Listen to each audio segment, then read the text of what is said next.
Welcome to Chillin' 101. We hope this video helps. You begin by picking where file history will save copies, because without a target, there is nothing to back up.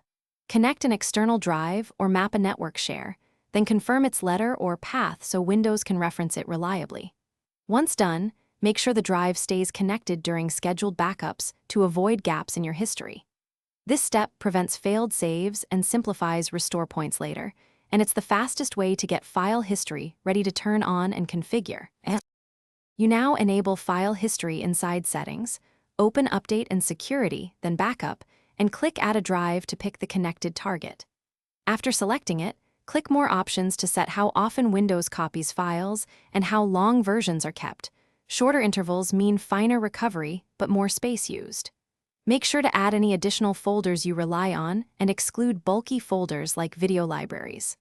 Once set, Windows will start the first scan and begin. You finish by confirming the initial backup completed. Check settings for the last backup time so you know file history is active. To restore, open Control Panel, choose File History and click Restore Personal Files. Then browse versions and recover items.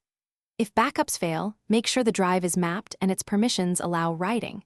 If errors persist, stop file history and remove or rename the file history folder on the drive, then re-enable it. That usually clears configuration conflicts and gets backups running again.